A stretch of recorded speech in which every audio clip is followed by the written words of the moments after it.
still there, still there. I bet you didn't know I could do those moves, did you, mate?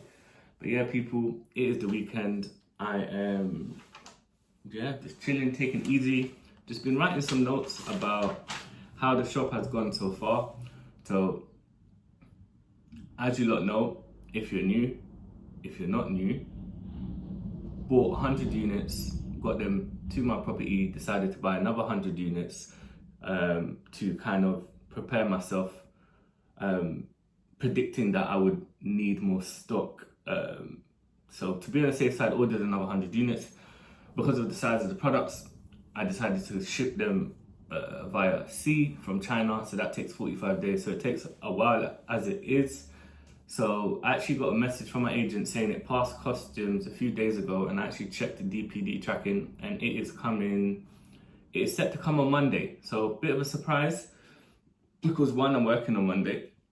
Two, I haven't organized a van to collect all the storage, and three, I can't put more storage in the studio because it is, I can't imagine putting another 20 boxes here. You know, the whole hallway is taken up. So yeah, so today I'm gonna go and look for like a self-storage place and find one. So normally you get like the big yellow ones, right, where they're like inside, but then I've been seeing a lot of these kind of like big, like the shipping containers that you see outside with the big like lock. Like kind of, they look similar to the ones you'll see on like the ship on the ships when they're importing things. So yeah, I think those are cheaper, maybe because of, they're just outside. So I'm gonna look at them because at the end of the day, I just need the storage. So yeah, so I'm gonna do that today. So then at least I've got, then what I'll do, hopefully I get a decent size for a decent price, and I'll move all the stock in the hallway, plus the other 100 units, and put them all in the storage place. So then I got kind of like my flexibility, my space, should I say, and I'll just keep a few boxes here for when I do need to pack and ship, right? And I could just go back and forth. There's no need to have all of them here, right? So yeah, so finally Monday, stock will come again. I need to get a van. I've got a van, as you know, my work van, but on Monday I'll have all the stock from my job. So I'm trying to think, how am I going to move everything? It's not going to work. It's not going to work. It'll be a nightmare. I've got loads of stock from my work in the van. Even moving that, where would I put that? You know what I mean? So I'm trying to find a way, like, if I can, I'm thinking, should I maybe get a few boxes, put them on top and come back and collect the others, do that? Because maybe I'll have space for like 4 or 5 boxes, but still that's just long, man. Now even thinking about it, it's long, because even if I get 5, that's 20 boxes. I have to do four runs as well. Talking about runs, the stock again is going to the old property. If you don't know, if you're new here, I moved to my new studio 3 weeks ago, so I didn't have chance to change the address. So again, I have to go to my old address, be prepared for that, to pick it up, move it obviously to another location during my work times. Do you know what I mean? So it's a bit mad, but we will make it work, obviously. So far I'm thinking, Zach, you might have to rent a van, a bigger van, just be outside the property, the old property, pick up all the stock, quickly send that to your storage. During my work hours is going to be mad, so hopefully I can create a route local to me in Liverpool, because obviously I can't be bloody this place, that place. They haven't given me a set time, but they said normally it should be around 12 o'clock. So Monday is going to be a bit of a mad one, because obviously I have to probably pick up a van from like what they called again, a rental company. I forgot their name. By God, my brain. Yeah, got to pick up the van in the morning, obviously, and then be prepared to wait for this delivery. And again, we don't know when it's gonna come. Anyways, I just realized I've been speaking for 5 minutes just about that. So anyways, we'll do that. We'll finally have the stock. We won't have to worry for stock for a minute. Update. So I was writing down like how far I've done with like 100 products so far. So I've sold only 7 on TikTok, but it was all organic, so that's good. So there's profit on that. I sold 11 on Amazon, didn't make any money on them. Just broke even, just got my return. Why? Because the marketing, how much money I was spending on marketing was basically blowing out any margins I could make. Any profit I could make was basically went into acquiring that customer through PPC ads, right? Through the Amazon ads. Plus, obviously, they take their commission. So yeah, it left me with nothing, just my return. So yeah, of course, I could wait a little bit longer, wait for it to optimize on the actual good search terms. However, like I've said this before, like long term, I don't really want to be relying on Amazon, especially for the commission they take and everything. So yeah, so sold 11 on Amazon, wasn't profitable. Randomly sold 1 on eBay, don't know. I sold 3 on Shopify this week. If you don't know, I set a Google budget, and I'll be real, guys. I had to reduce the price reduce my my maximized click per keyword, because it was starting to spend. I don't know if you remember before I was saying that hopefully it doesn't spend £20 a day, because it'll be £600 a month. I'll be real, lads and lasses. I had to reduce that so it doesn't spend, because it was actually putting me in a bit of a super tight position.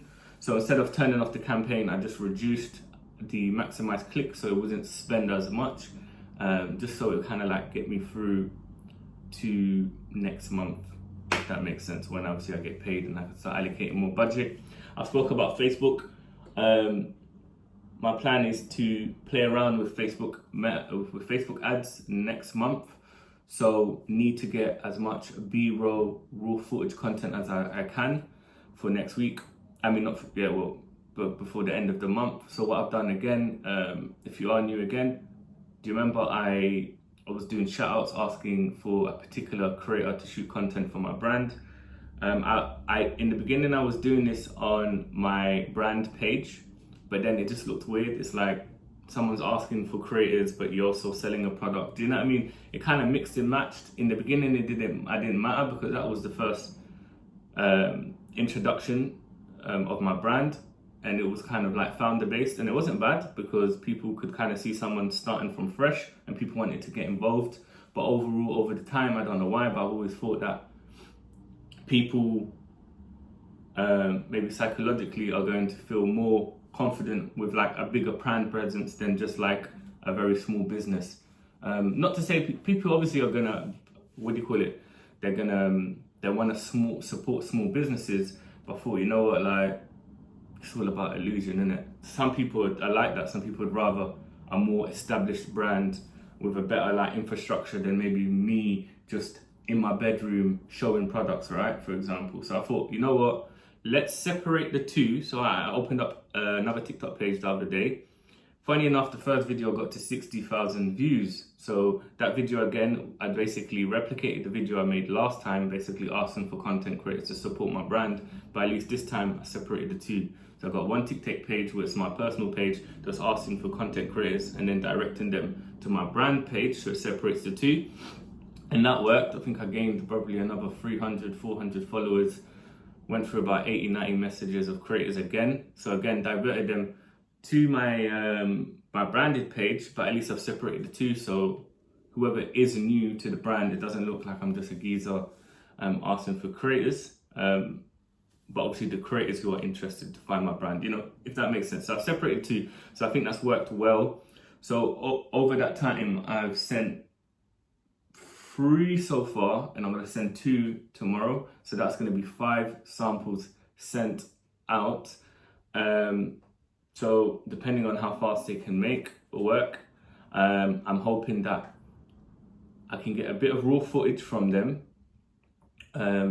that I can use obviously into my my Facebook ads to fill in those kind of to fill in the story. Because as you know, when you're running Facebook ads, essentially you are telling a story, right? You are showing a transformation from maybe someone having a problem to finding a solution to their problem then being solved, right? And you do that by using raw footage. So raw footage is, actors, like it may be like a scenario of being in pain, if it's a pain product.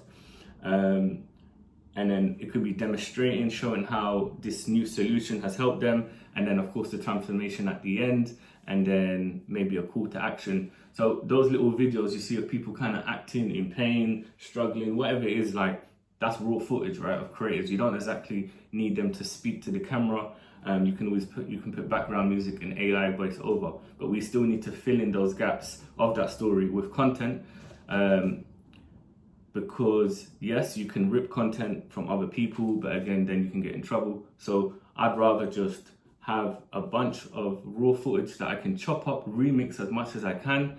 And the more footage from different demographics, the better, because then I can then help target each individual avatar. So for example, let's say I want to target women. I can target a younger woman, older woman, a woman from different nationalities. Because I've explained this before already. Funny enough, I did mention this, but the first sale on Shopify was a Scottish lady, and my content creator is Scottish, so it's not a coincidence. Could be. The second sale that I got was a Asian lady, and the content creator who was shooting content, and that's on my website. Guess what? Guess where she's from? She's an Asian lady as well. So it's safe to say people are going to see someone that looks similar to them, and they're going to resonate with them, right? And this is why I've said already, especially with my product's for women, me trying to shoot content, telling people to buy things for women, people are not going to resonate with me as much. And this was probably the kind of, not hardest part, but this is the part that you got to go around if you are selling to women, but you're not a woman. You can't just DIY content. If you was a woman, for example. Do you get what I mean? If you're a woman selling women products, you could literally start today, get a camera and start shooting content yourself. Before, as you know, with the last dropshipping store, I used to sell bracelets for men, and as you lot know, I did about 50 grand in sales, and most of the content was just me showing the bracelet, showing a bit of virality in it, so in like prestige environments, just to like create that kind of I guess let's call it high increased value, but also there's a story behind the bracelet, so it kind of I had to obviously create some type of emotion as well. But I was the main avatar, I was the main creator, so obviously I saved a lot of money on like not having to hire that much creators.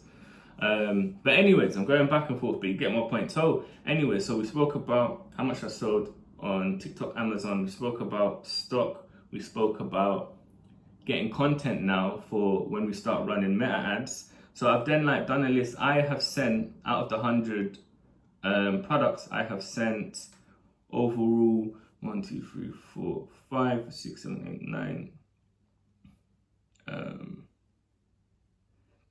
I've sent 10 samples to 10 creators, and I've done 2 giveaways. So I did on my TikTok page during I think it was like a couple months back.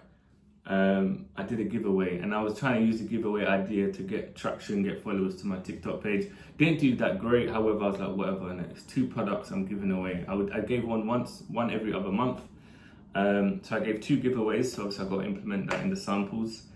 None of those giveaway people felt comfortable shooting content, so that was a bloody L, because I was thinking worst case scenario, I give away a sample, they can shoot content. Didn't work out, so that too was an L. Out of the other 10, 1 ripped me off. She didn't shoot the content at all, she just ignored me. The other girl did a very mediocre video and then took it off her page. Another lady kind of spoke me into it. She was like, oh, I could do TikTok lives for you. Never did it. They gave me a quick video. Again, wasn't the best quality, so I feel like I kind of got bamboozled in that one. Overall, the others weren't so bad. So yeah, let's say 3 was an L. 3 was a bad, well, 2 was an L, 1 literally just ripped me off. And then yeah, so I've sent out another. I'll be by the end of today. It'll be 5 more samples. So let's hope the 5 other bits of content are good. Again, it's all a gamble. Like yeah, they look not bad on TikTok, but yeah, we'll just have to see if they're willing or they're down. Again, I'll give you another little kind of share, but my customer avatar is 25 years old plus because of the nature of the product, not the nature of the product, but the nature of the price of the product in the market is it's slightly higher than like the cheaper versions. So the thing is with TikTok, most people on TikTok are kids. So when I'm asking for creators, a majority of the creators are like, they're like 18, 19, and yeah, they're willing, but it's like, a 25 years old plus is not going to see a 19 years old and resonate with them, right? That's not the target avatar I'm trying to focus on. But with TikTok, most of the creators are that younger group. Even when I'm shooting content, I feel like most of the creators or people commenting are that age group. And I'm not just saying they don't have the money, but like not everybody does. Is not willing like to pay, let's say, 60 plus or 50 plus or whatever. Like not everyone is. So yeah, I'd rather just focus on a more older avatar, or not that old, but like I just a mix and match in it. But yeah, so the next, I think 3 out of the 5 are like mature women. So that I'm looking forward to see how that works. But that's the update. So I'd say probably giving away probably about 250s, 260, maybe a bit more. Let's just say 260, something like that in free stock that I've just given out. But that's fine because when you break it down, it's probably about £20 to £30 a piece of content. So that's actually not bad when you break it down. I think that's a little cheat code if you get it right. Instead of paying someone £100, £120 for content, give them the product and obviously just take the loss of like obviously the cost of goods and shipping to have an idea of how much you actually spent for that content, right?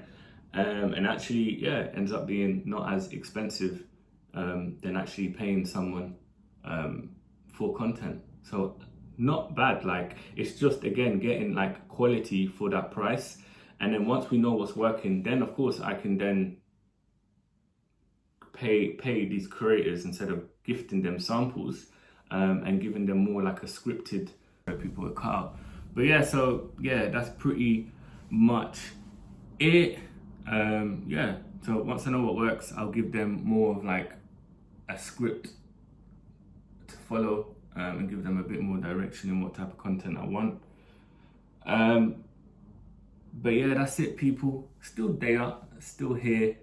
But yeah, slowly but surely. But you know, as you can see, it's nothing crazy. But I've said this before, innit? Like we've got to stay consistent, and it's just little by little, you know. In the grand scheme of things, I've sold 22 out of the 100. Not crazy, but you know, almost a quarter. Right, of the products. We've built the TikTok page to nearly 2k followers. Yeah, nothing mad. We've got potential 100 creators that want to work with us, so that's the positive. No one has left one negative review yet over the 22 products. A few creators have actually said they like the product. So I don't know if you can see what I'm trying to do here, but we need to like see the positive in everything. It's easy to go and be like, we're not selling hundreds, slow, we're not profitable, this is taking long, I'm not happy with my job, I'm not all these things, you know. It's like they say, innit, like it's all about what you focus on. So I'm sharing everything, breaking it down. And yeah, it's not crazy and glamorized. Do you get what I'm saying? But it's all about focusing on the positive and being okay with delayed gratification. I've said it before. But even though you think things are not happening, Like you can see the little steps that you're taking. Because you remember, like, you look at my first video when we first started, right? It was like, do you remember? I was like, I quit dropshipping. I'm gonna start e-commerce brand, a stock-based brand, and obviously it was adventurous for me and my situation. Yes, I could have just went straight down the dropshipping route, but I had my head on a particular problem and a product, and just logistic wise, financially, the product, because of the size, weight, coming from China, it just wouldn't make sense financially. And it's just the route I went down, guys, and it is what it is, each to their own. But yeah, staying positive, still grateful, still one step at a time, still have belief and faith, and it's just a matter of time, and I'll keep going.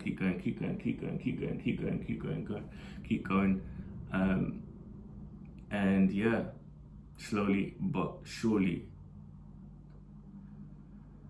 But anyways, people, I hope you've lot had a good week and you're gonna have a good weekend. The sun is out. I might go for a little hike this weekend. If do, I might just bring you lot with me. But yeah, peace and love.